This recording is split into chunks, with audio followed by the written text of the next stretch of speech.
Biografi Umar bin Abdul Aziz. Umar bin Abdul Aziz, bergelar Umar II, lahir pada tahun 63 Hijriah 682 Februari 720 Masehi, umur 37-38 tahun, adalah Khalifah Bani Umayyah yang berkuasa dari tahun 717, umur 34-35 tahun, sampai 720, selama 2-3 tahun, tidak seperti Khalifah Bani Umayyah sebelumnya, ia bukan merupakan keturunan dari Khalifah sebelumnya, tetapi ditunjuk langsung, di mana ia merupakan sepupu dari Khalifah sebelumnya, Sulaiman. Keluarga, ayahnya adalah Abdul Aziz bin Marwan, gubernur Mesir dan adik dari Khalifah Abdul Malik. Ibunya adalah Ummu Asim binti Asim. Umar adalah cicit dari Khulafaur Rasyidin kedua Umar bin Khattab, di mana umat muslim menghormatinya sebagai salah seorang sahabat Nabi yang paling dekat. Silsilah Umar dilahirkan sekitar tahun 682. Beberapa tradisi menyatakan ia dilahirkan di Madinah, sedangkan lainnya mengklaim ia lahir di Mesir. Umar dibesarkan di Madinah, di bawah bimbingan Ibnu Umar, salah seorang periwayat hadis terbanyak. Kisah Umar bin Khattab berkaitan dengan kelahiran Umar II. Menurut tradisi Muslim Sunni, silsilah keturunan Umar dengan Umar bin Khattab terkait dengan sebuah peristiwa terkenal yang terjadi pada masa kekuasaan Umar bin Khattab. Khalifah Umar sangat terkenal dengan kegiatannya beronda pada malam hari di sekitar daerah kekuasaannya. Pada suatu malam ia mendengar dialog seorang anak perempuan dan ibunya, seorang penjual susu yang miskin. Kata ibu, "Wahai anakku, segeralah kita tambah air dalam susu ini supaya terlihat banyak sebelum terbit matahari." Anaknya menjawab, "Kita tidak boleh berbuat seperti itu ibu. Amirul Mukminin melarang kita berbuat begini." Si ibu masih mendesak, "Tidak mengapa, Amirul Mukminin tidak akan tahu." Balas si anak, "Jika Amirul Mukminin tidak tahu, tapi Tuhan Amirul Mukminin tahu." Umar yang mendengar kemudian menangis. Betapa mulianya hati anak gadis itu. Ketika pulang ke rumah, Umar bin Khattab menyuruh anak lelakinya, Asim, menikahi gadis itu. Kata Umar, "Semoga lahir dari keturunan gadis ini bakal pemimpin Islam yang hebat kelak yang akan memimpin orang-orang Arab dan Ajam." Asim yang taat tanpa banyak tanya segera menikahi gadis miskin tersebut. Pernikahan ini melahirkan anak perempuan bernama Laila yang lebih dikenal dengan sebutan Ummu Asim. Ketika dewasa, Ummu Asim menikah dengan Abdul Aziz bin Marwan yang melahirkan Umar bin Abdul Aziz. Kehidupan awal 682-715 Masehi. Umar dibesarkan di Madinah, di bawah bimbingan Ibnu Umar, salah seorang periwayat hadis terbanyak. Ia tinggal di sana sampai kematiannya ayahnya, di mana kemudian ia dipanggil ke Damaskus oleh Abdul Malik dan menikah dengan anak perempuannya Fatimah. Ayah mertuanya kemudian segera meninggal dan ia diangkat pada tahun 706 sebagai gubernur Madinah oleh Khalifah Al-Walid I. Era Al-Walid I, 715-715 M. Tidak seperti sebagian besar penguasa pada saat itu, Umar membentuk sebuah dewan yang kemudian bersama-sama dengannya menjalankan pemerintahan provinsi. Masa di Madinah itu menjadi masa yang jauh berbeda dengan pemerintahan sebelumnya, di mana keluhan-keluhan resmi ke Damaskus berkurang dan dapat diselesaikan di Madinah. Sebagai tambahan, banyak orang yang berimigrasi ke Madinah dari Irak, mencari perlindungan dari gubernur mereka yang kejam, Al-Hajjaj bin Yusuf. Hal tersebut menyebabkan kemarahan Al-Hajjaj, dan ia menekan Al-Walid I untuk memberhentikan Umar. Al-Walid I tunduk kepada tekanan Al-Hajjaj dan memberhentikan Umar dari jabatannya. Tetapi sejak itu, Umar sudah memiliki reputasi yang tinggi di kekhalifahan Islam pada masa itu. Pada era Al-Walid I ini juga tercatat tentang keputusan khalifah yang kontroversial untuk memperluas area di sekitar Masjid Nabawi sehingga rumah Rasulullah ikut direnovasi. Umar membacakan keputusan ini di depan penduduk Madinah termasuk ulama mereka, Said bin Al-Musayyib, era Sulaiman 715-717 Masehi. Umar tetap tinggal di Madinah selama masa sisa pemerintahan Al-Walid I dan kemudian dilanjutkan oleh saudara Al-Walid, Sulaiman. Sulaiman, yang juga merupakan sepupu Umar, selalu mengagumi Umar, dan menolak untuk menunjuk saudara kandung dan anaknya sendiri pada saat pemilihan khalifah dan menunjuk Umar. Kedekatan Umar dengan Sulaiman. Sulaiman bin Abdul Malik merupakan sepupu langsung dengan Umar. Mereka berdua sangat erat dan selalu bersama. Pada masa pemerintahan Sulaiman bin Abdul Malik, dunia dinaungi pemerintahan Islam. Kekuasaan Bani Umayyah sangat kukuh dan stabil. Suatu hari, Sulaiman mengajak Umar ke markas pasukan Bani Umayyah. Sulaiman bertanya kepada Umar, "Apakah yang kau lihat wahai Umar bin Abdul Aziz?" dengan niat agar dapat membakar semangat Umar ketika melihat kekuatan pasukan yang telah dilatih. Namun jawab Umar, "Aku sedang lihat dunia itu sedang makan antara satu dengan yang lain, dan engkau adalah orang yang paling bertanggung jawab dan akan ditanyakan oleh Allah mengenainya." Khalifah Sulaiman berkata lagi, "Engkau tidak kagumkah dengan kehebatan pemerintahan kita ini?" Balas Umar lagi, "Bahkan yang paling hebat dan mengagumkan adalah orang yang mengenali Allah kemudian mendurhakainya, mengenali setan kemudian mengikutinya, mengenali dunia kemudian condong kepada dunia." Jika Khalifah Sulaiman adalah pemimpin biasa, sudah barang tentu akan marah dengan kata-kata Umar bin Abdul Aziz, namun ia menerima dengan hati terbuka bahkan kagum dengan kata-kata itu. Menjadi khalifah, Umar menjadi khalifah menggantikan Sulaiman yang wafat pada tahun 716. Ia dibayat sebagai khalifah pada hari Jumat setelah salat Jumat. Hari itu juga setelah ashar, rakyat dapat langsung merasakan perubahan kebijakan khalifah baru ini. Khalifah Umar masih satu nasab dengan khalifah kedua, Umar bin Khattab dari garis ibu. Zaman pemerintahannya berhasil memulihkan keadaan negaranya dan mengkondisikan negaranya seperti saat 4 khalifah pertama, Khulafaur Rasyidin, memerintah.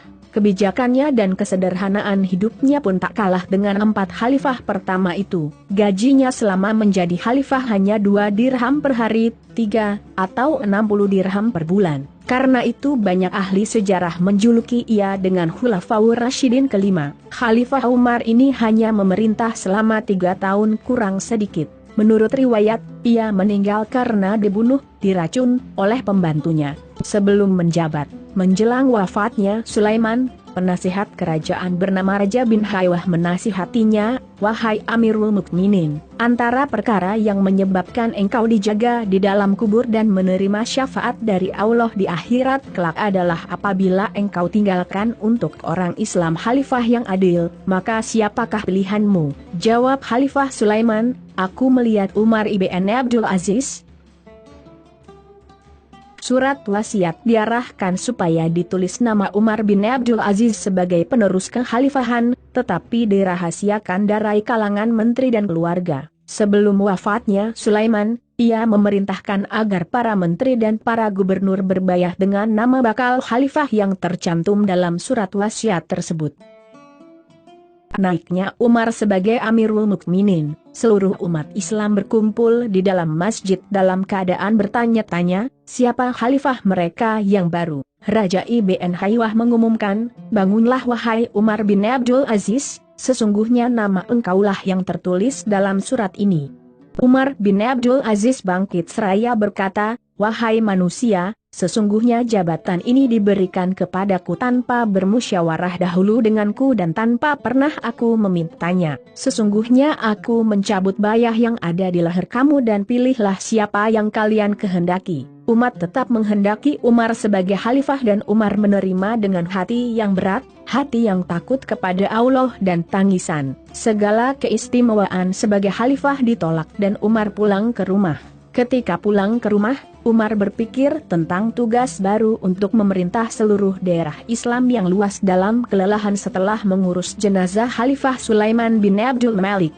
Ia berniat untuk tidur. Pada saat itulah anaknya yang berusia 15 tahun, Abdul Malik masuk melihat ayahnya dan berkata, "Apakah yang sedang engkau lakukan wahai Amirul Mukminin?"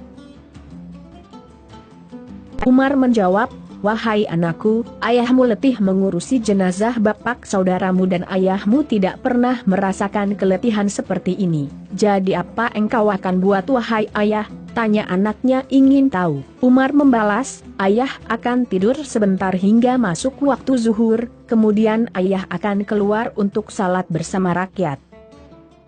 Apa pula kata anaknya apabila mengetahui ayahnya Amirul Mukminin yang baru ayah, siapa pula yang menjamin ayah masih hidup sehingga waktu zuhur nanti, sedangkan sekarang adalah tanggung jawab Amirul Mukminin mengembalikan hak orang yang dizalimi. Umar ibn Abdul Aziz terus terbangun dan membatalkan niat untuk tidur. Ia memanggil anaknya, mendekatinya, mengucup kedua belah mata anaknya sambil berkata, segala puji bagi Allah yang mengeluarkan dari keturunanku orang yang menolong aku di atas agamaku.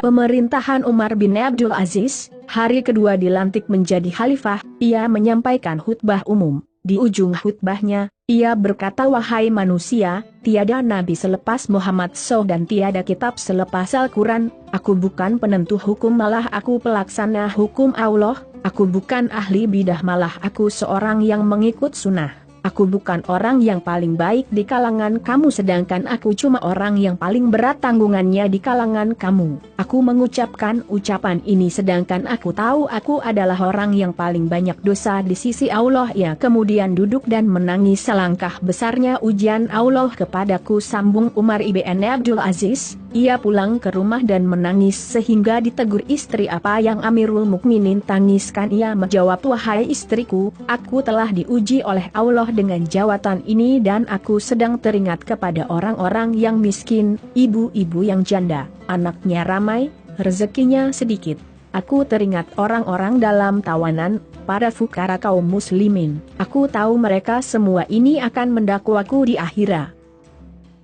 Surat dari Raja Sriwijaya. Tercatat Raja Sriwijaya pernah 2 kali mengirimkan surat kepada Khalifah Bani Umayyah. Yang pertama dikirim kepada Muawiyah dan yang kedua kepada Umar bin Abdul Aziz. Surat kedua didokumentasikan oleh ABD Rabih 860-940 dalam karyanya Al-Iqdul Farid. Potongan surat tersebut berbunyi, dari Raja de Raja, yang adalah keturunan 1000 raja, kepada Raja Arab yang tidak menyekutukan Tuhan-Tuhan yang lain dengan Tuhan, saya telah mengirimkan kepada Anda hadiah, yang sebenarnya merupakan hadiah yang tak begitu banyak, tetapi sekadar tanda persahabatan, dan saya ingin Anda mengirimkan kepada saya seseorang yang dapat mengajarkan Islam kepada saya, dan menjelaskan kepada saya hukum-hukumnya. Hari-hari terakhir Umar bin Abdul Aziz wafat disebabkan oleh sakit akibat diracun oleh pembantunya. Umat Islam datang berziarah melihat kedaifan hidup khalifah sehingga ditegur oleh menteri kepada istrinya, gantilah baju khalifah itu. Dibalas istrinya, itu saja pakaian yang khalifah miliki. Apabila ia ditanya, wahai Amirul Mukminin, tidakkah engkau mau mewasiatkan sesuatu kepada anak-anakmu? Umar Abdul Aziz menjawab, apa yang ingin kuwasiatkan? Aku tidak memiliki apa-apa. Mengapa engkau tinggalkan anak-anakmu dalam keadaan tidak memiliki? Jika anak-anakku orang soleh, Allah lah yang menguruskan orang-orang soleh. Jika mereka orang-orang yang tidak soleh, aku tidak mau meninggalkan hartaku di tangan orang yang mendurhakai Allah lalu menggunakan hartaku untuk mendurhakai Allah. Pada waktu lain, Umar bin Abdul Aziz memanggil semua anaknya dan berkata, wahai anak-anakku, sesungguhnya ayahmu telah diberi 2 pilihan. Pertama, menjadikan kamu semua kaya dan ayah masuk ke dalam neraka. Kedua, kamu miskin seperti sekarang dan ayah masuk ke dalam surga, karena tidak menggunakan uang rakyat. Sesungguhnya wahai anak-anakku, aku telah memilih surga. Ia tidak berkata, aku telah memilih kamu susah. Anak-anaknya ditinggalkan tidak berharta dibandingkan anak-anak gubernur lain yang kaya. Setelah kejatuhan Bani Umayyah dan masa-masa setelahnya, keturunan Umar bin Abdul Aziz adalah golongan yang kaya berkat doa dan tawakal Umar bin Abdul Aziz.